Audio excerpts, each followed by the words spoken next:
तो समाज में जो श्रद्धा है आमतौर से वहां पर कोई जाति नहीं होती है, कोई छोटा नहीं होता है, कोई बड़ा नहीं होता है, और होता है तो दिल से होता है। वो कैसे होता है कि जिसके भीतर में सबों के लिए, ऐसा नहीं कि अच्छों के लिए ही जो दारू पीता है उसकी गलती नहीं है। जो किसी प्रकार का व्यसन करता है, नशा करता है, आप अपने मातृत्व हृदय से देखिए तो उसकी क्या गलती है? किसी ने सिखाया होगा ना उसको। और मैं जब बहुत गहराई से विचार करता हूं तो मोटा मोटी दारू पीने वालों के साथ जो अन्याय हो रहा है वो ये है कि इनको पौष्टिक भोजन नहीं मिलता है। अगर ये घी खाते, मोटी रोटी खाते, पान रोटी खाते और इनको अच्छा प्रोटीन मिलता और तंदुरुस्त होते तो दारू दूर से सूंघते भी नहीं है। और मुझे इसका वैज्ञानिक कारण दिखाई पड़ता है कि जैसे बच्चे मिट्टी खाते हैं, आप लोग भी समझ सकते हैं। 6 महीने का बच्चा मिट्टी खाता है तो कोई सिखाता है क्या उसे? वो प्रायः बच्चे खा लेते हैं। तो खाते क्यों हैं? खाते इसलिए हैं कि उसकी जड़ उसके पेट में है। पेट में पहले पाचन बिगड़ता है, कब्ज होता है। और ये क्यों होता है कि माएँ अपनी जल्दीबाजी में, काम करने के धंधे के चक्कर में एक ही बार में ज्यादा दूध पिला देती है कि छुट्टी मिल जाए फिर 6 घंटे नहीं पिलाना पड़े।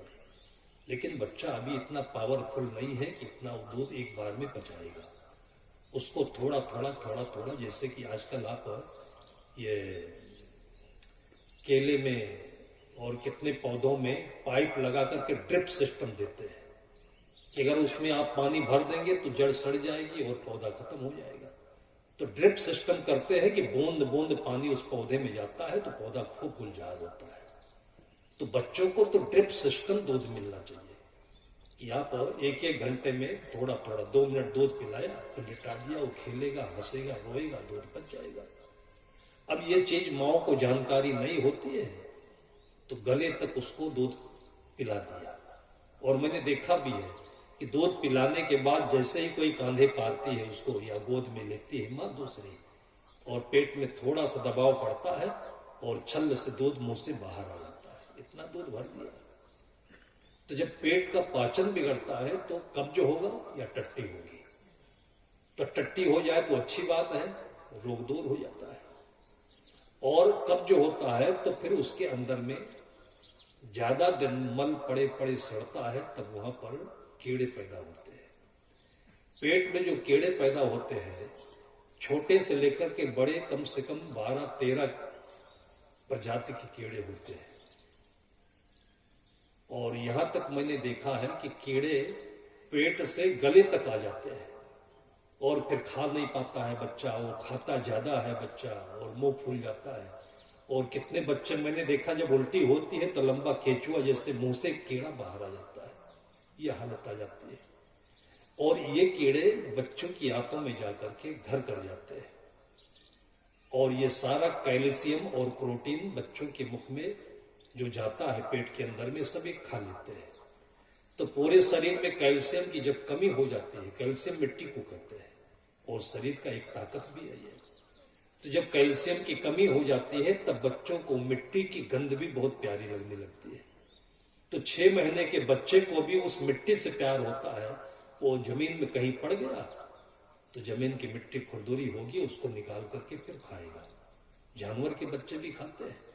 भैंस का बच्चा होगा, गाय का बच्चा होगा, अगर पेट में कीड़े हैं तो कहीं भी जाकर के वो ढूंढ करके मिट्टी खाएगा। और इसलिए डॉक्टर लोग भी बहुत बड़ा मिट्टी का पिंडा रख देते हैं कि उसको चाटता रहेगा, उसके पेट में कीड़े की दवा दे देंगे और उसके शरीर में कैल्शियम की आपूर्ति होगी तो बच्चा तंदुरुस्त हो जाएगा। शुगर की कमी होती है तो ना चाहते हुए में भी चीनी के प्रति आकर्षण बढ़ जाता है। चुरा चुरा के आदमी चीनी खाता है। तो क्यों खाता है कि उसके खून में शुगर जिसको हम पूरी शक्ति का भंडार कहते हैं, हम रोटी खाते हैं, चावल खाते हैं, ये सब हमारे शरीर में इनडायरेक्टली शुगर बनता है। और दिमाग के लिए शुगर सबसे शक्तिवर्धक चीज होता है। इसलिए किसी भी थके हुए आदमी को एक गिलास शरबत पिला दीजिए, और देखिए दिमाग तरोताजा हो जाएगा, गुस्सा हो तो गुस्सा भी शांत हो जाएगा। अब ये सब हम शरीर का विज्ञान नहीं जानते हैं और शुगर का भी आन तान दवा ले लेते हैं, मिट्टी खाने वाले को आन तान बोलते हैं, पीट देते हैं।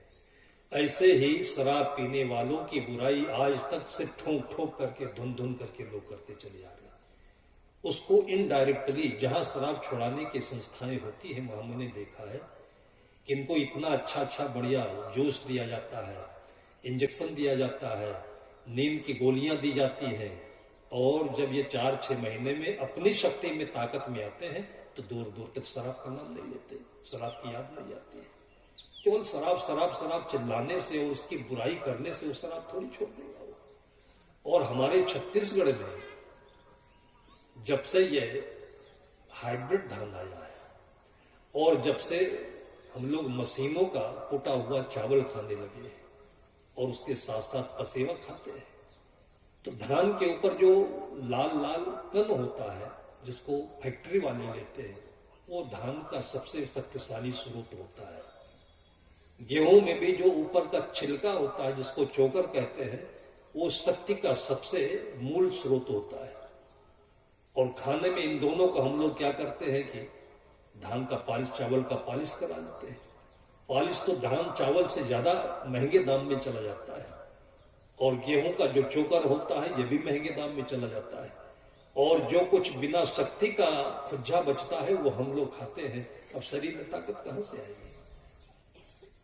और जिसको आप शराब कहते हैं, ये शक्ति का सबसे सस्ता स्रोत है और सबसे घटिया किस्म का स्रोत है। आप इसको पीजिए और 10 मिनट में आपको ताकत आ जाएगी और आप सिंहासन के राजा बन जाओगे। तो 1 घंटे की खातिर, राजा बनने की खातिर आदमी इसको पीता है, और उसके बाद फिर चाहे नरक में जाए चाहे जहन्नुम में जाए। शरीर में कमजोरी जब सताती है तो पीने के अलावा उसको कोई दूसरा विकल्प दिखता ही नहीं, उसकी मजबूरी है ये। तो इन चीजों पर कभी ध्यान नहीं दिया गया कि आप लोग थोड़ा पशुपालन पर ध्यान दें। अच्छा है कि आपकी सरकार ने गोबर खरीदना शुरू किया, मतलब गाय को नहीं गोबर को महत्व दिया, तो गोबर के लालच में ही सही लोग कम से कम अब गाय की तरफ, भैंस की तरफ आकर्षित तो होंगे। आपके बच्चे को सुबह सुबह एक पाव जो स्तन से निकला हुआ ताजा दूध होता है वो चाहिए। आपके बच्चों को मोटी रोटी चाहिए, मल्टीग्रेन जिसे कहते हैं, और ये सब चीजें आपकी अपनी कमाई होती है। चना आपके घर होता है, अरहर आपके यहाँ होता है, लेकिन खेतों में मैं देख रहा हूं, पहले समय में तो खेतों में अरहर हुआ करता था, तो अपने घर में अपना ताजा दाल खाते थे। आप लोगों को मालूम होना चाहिए कि चाइना से दाल आता है, बहुत खतरनाक दाल है, लेकिन सेब बिल्कुल वैसे ही, हम लोग समझते नहीं, वो खा रहे हैं, बीमार पड़ रहे हैं। प्लास्टिक के बने हुए चावल भी हमारे भारतवर्ष में आज मार्केट में उपलब्ध है, आप कभी नहीं जान पाओगे, और बल्कि इस चावल से वो चावल ज्यादा अच्छा दिखाई पड़ने लगेगा। अभी कानपुर में एक फैक्ट्री पकड़ी गई है, 200 रुपए में 50 रुपए में किलो घी। अब सोच लीजिए कि छत्तीसगढ़ में 1,500 रुपए में भी गाय का घी शुद्ध नहीं मिल रहा है, मिलना भी नहीं चाहिए। घी कितने प्रोसेस के बाद आता है, और घी भी हो कि अभी यहाँ पर दाल छोंक दिया जाए तो कम से कम 2-4 घरों में उसकी खुशबू जाएगी, वो घी है।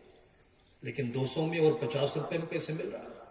जितने भी जानवर वहां चमड़े की फैक्ट्री में काटे जाते हैं, उन जानवरों का जितना वेस्टेज होता है वो पका पका करके उसका चर्बी निकाल करके और घी बना देते हैं, और कहते हैं पूजा वाला घी है। कहाँ ला करके रखा उसको? पूजा वाला घी। पूजा वाला घी भी कैसे होता है? जब दान पुण्य करना होता है तो पूजा वाला घी खरीदते हैं। अब दान पुण्य करने वालों की भी भावना देखिए, जब आपको दान करना है, पुण्य करना है, तो अच्छी चीज का करिए। नहीं, घी मत जलाइए, आप सरसों का तेल जलाइए, वो भी मत जलाइए, आप अपने हृदय के ज्ञान का दीप जलाइए आप। तो इस तरीके से हमारे समाज में जो भ्रांतियां, जैसे आज धरती के नीचे का पानी सब प्रदूषित होता गया है, वैसे ही हमारे मनों में ये फैलने वाले विचार कहां से कहां चल करके सब प्रदूषित होते चले जाते हैं, और हम लोग उसका अर्थ नहीं निकाल पाते हैं। अभी कोई प्रदीप मिश्रा आए थे और भगवान शिव के ऊपर बेल की पत्ती और इसमें आप शहद लगा दीजिए और ये करिए और ये मिलेगा आपको। बहुत चर्चा हुई, तमाम तरह की चर्चा हो रही थी, तो मेरे ख्याल में आया कि इस चर्चा से आप जैसे कि सदगुरु कबीर साहब ने कहा कि सार सार को गई रहा है, थोथा देर हो रहा है। कुल मिलाकर के भगवान शिव का एक ही अर्थ होता है कि हमारा जो ये कंधा है ये बेसमेंट है, और हमारा जो सिर है ये भगवान सिंह का एक स्तंभ है। इसके ऊपर सवेरे सवेरे आपको एक लोटा पानी डालना है, और याद हो तो एक लोटा पानी पीना है। लेकिन भगवान शिव के ऊपर एक लोटा पानी डाल करके फिर एक लोटा चाय पी लेंगे, पानी नहीं पिएंगे। भूल किसकी है ये गलती किसकी है? हजारों वर्ष प्राचीन परंपरा है, जब कागज नहीं हुआ करते थे तो हमारे ऋषि मुनि सोचे कि कौन बताएगा इसको, तो पत्थर में इस चीज को कर्मकांड के रूप में लिपिबद्ध कर दिया गया कि जब ये आदमी करेगा तो कोई न कोई विद्वान पुरुष, कोई न कोई अंतर्जामी इसका अर्थ निकालेगा तो पानी पीना शुरू कर देगा। बेल की पत्ती भी वही चीज है। जिसको भी एंजाइटी हो, सिर में दर्द हो, खुजली हो, शरीर में 50 बीमारियां हो, और ये मैं कितनों को प्रयोग कराया हूं, बेल की पत्ती, अमरूद की पत्ती, नीम की पत्ती, जामुन की पत्ती, जिसके कारण से आपका घर पंचवटी कहलाता है। इनके फल भी काम में आते हैं, इनके छिलके काम आते हैं, पत्ती काम में आते हैं, इनके पेड़ के नीचे बैठिए तो हवाएं भी काम में आती है।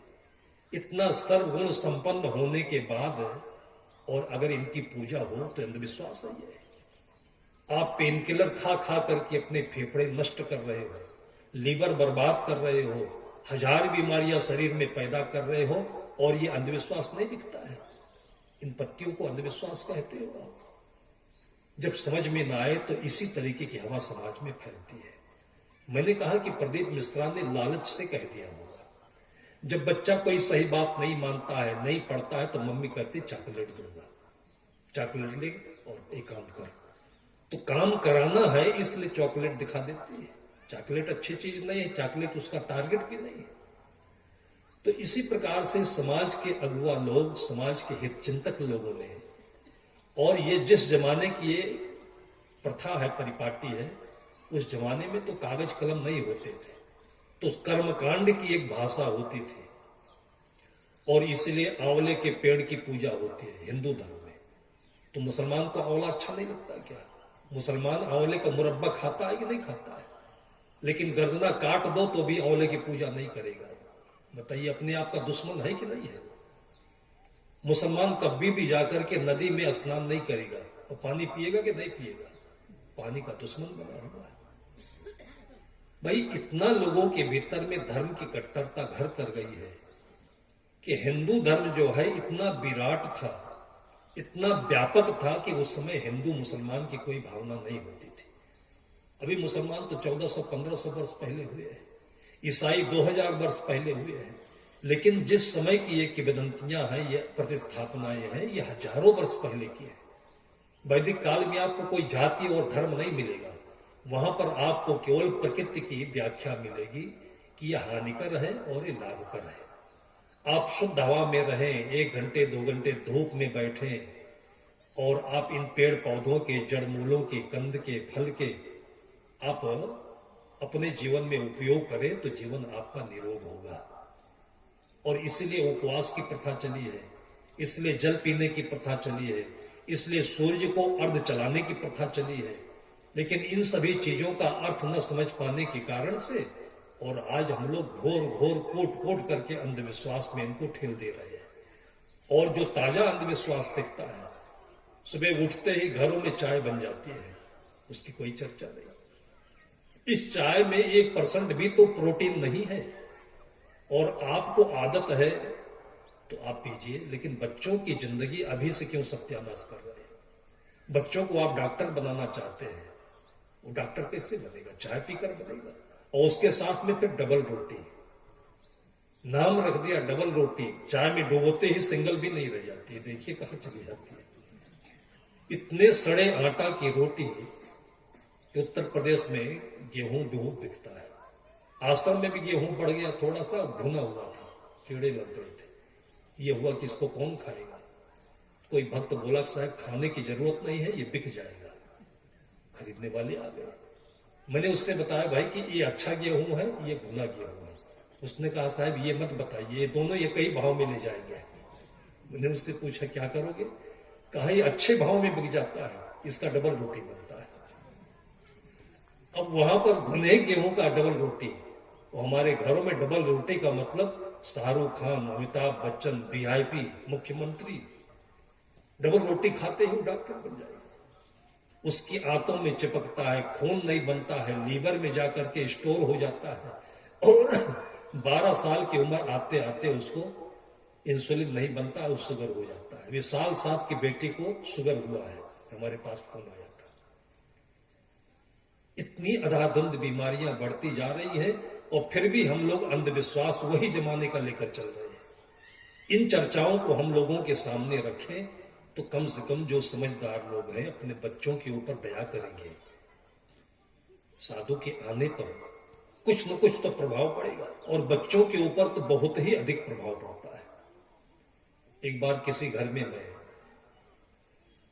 कार्यक्रम से विदा होने लगा तो जो घर का मालिक था वो विदा करते करते बाहर आया साथ साथ।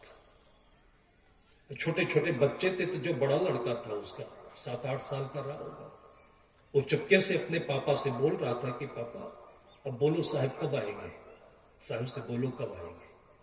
और 3 दिन साहब को सेवा करते करते ऐसे झल्ला गया था और उसके बाद पापा, वो बेटा उसको पापा पापा कहता है, बोल कब आएंगे कब आएंगे।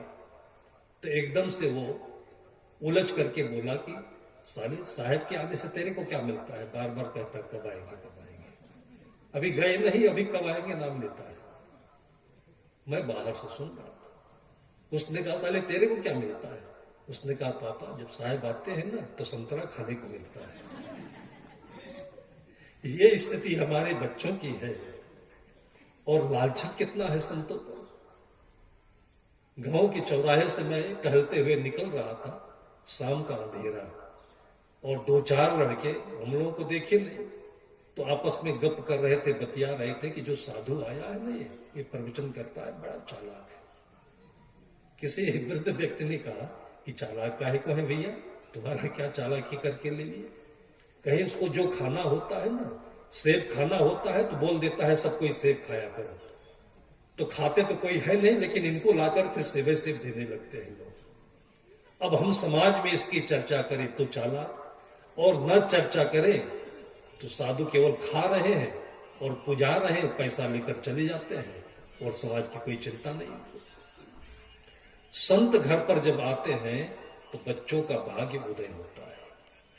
वो शांत स्वरूप, वो प्यार, वो दुलार, और उसी में जब उनका हृदय अंतःकरण खुलता है तो चुपके से अपने जीवन की तपस्या, श्रद्धा, ज्ञान और उसके अंदर में रखकर चले जाते हैं।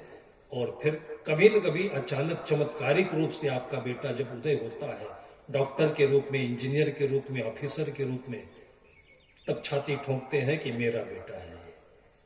बेटा किसी का नहीं होता है, इस सब का है। एक बेटा अच्छी नौकरी पाया और जैसे उसकी पहली तनख्वाह आई तो अकाउंट में नहीं, उसने अपना सैलरी लिया, कैश निकाल करके और सीधे ला करके अपनी माँ के आंचल में डाल दिया। मैंने कहा बेटा ये तेरी कमाई है, तेरी सैलरी है, मुझे क्यों देता है। तो बेटा कहता माँ आपने जो मेरे साथ किया है वो मैं भूल नहीं सकता, कम से कम 4 बरस की उम्र की बात तो मुझे याद है। माँ ने कहा बेटा मैं अकेले नहीं करी हूं, ये गांव के कितने लोगों ने तुझको अपनी गोदी में खिलाया, कितने लोगों ने तुम्हारी उंगली पकड़ करके और तुमको कहानियां सुनाई, गांव घुमाया, ये पैसा ले करके और मिठाई ला करके जितने बच्चे हैं सबको खिला दो तो मैं एकदम से कृतकृत्य हो जाऊंगी। ये माँ का बड़प्पन है जिसमें सभी समझ आते हैं, सभी बेटे आ जाए, सभी माँ आ जाए और सभी घर के लोग आ जाए। एक भावना है कि पहली तनख्वाह अगर इतने अच्छे काम में लग गई तो उसका रुपया पैसा कभी भी खराब जगह पर नहीं जाएगा। ये हमारी भारतीय संस्कृति में, और ये सब चीजें जो मैं बता रहा हूं ये ना उपनिषद की बातें हैं ना वेद की बातें हैं, मेरे बचपन की बातें हैं। ये हमारे गांव में ये सब प्रचलन में देखा हूं और सब होता रहा है।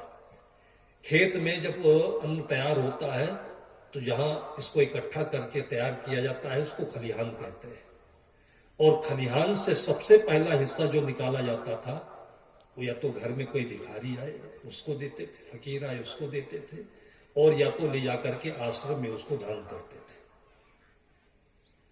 घर में कोई बहू आती थी मायके से, तो सबसे पहले घर के अंदर प्रवेश कराने से भी पहले कहीं आसपास में संत आश्रम हो तो वहां ले जाकर के दर्शन कराते थे, और नहीं संत आश्रम है तो मंदिर में ले जाकर दर्शन कराते थे।